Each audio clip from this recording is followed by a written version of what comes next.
محشر انتہائی خوفناک منظر، اللہ تعالیٰ غصے کے اندر جہنم کا منظر، جنت کا منظر، تمام مناظر انسان کے سامنے ہوں گے۔ تو یہاں یہ بات بھی یاد رکھنے والی ہے، اللہ تعالیٰ قرآن میں فرماتے ہیں اس آیت کے اندر وَإِذَا الْوُحُوشُ حُشِّرَتْ، سورہ تکویر آیت نمبر 5 ہے، جب وحشی جانور اکٹھے کیے جائیں گے، جانوروں کو بھی قیامت کے دن اکٹھا کیا جائے گا۔ جس طرح انسان دنیا کے تمام جو انسان ہیں اللہ کے ہاں جمع ہوں گے، ان کی حاضری ہوگی، اسی طرح اللہ تعالیٰ جانوروں کو بھی اکٹھے فرمائیں گے۔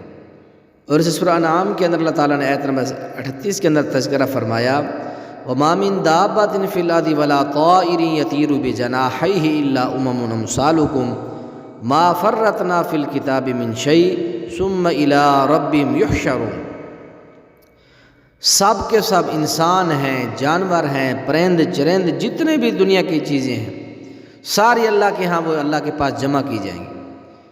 اور اسی طرح احادیث مبارکہ کے اندر بھی بڑے دلائل ہیں کہ جس طرح انسانوں کو جمع کیا جائے گا، اسی طرح جانوروں کو بھی اکٹھا کیا جائے گا۔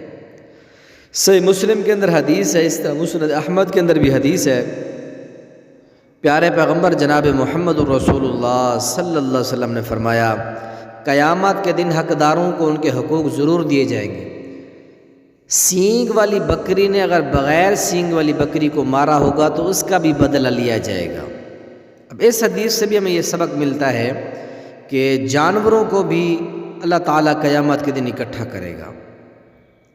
جس طرح انسان جمع ہوں گے، ان سے بھی حقوق کی جو ہے پوچھ ہوگی، اسی طرح جانور جنہوں نے ظلم کیا ہوگا ان کو بھی جو ہے اللہ کے ہاں جمع کیا جائے گا۔ وَإِذَا الْوُحُوشُ حُشِّرَتْ، اس ایسے یہ بھی ہمیں درس ملتا ہے جس طرح انسان جمع ہوں گے، اسی طرح جانوروں کو بھی اللہ تعالیٰ قیامت کے دن جمع کرے گا۔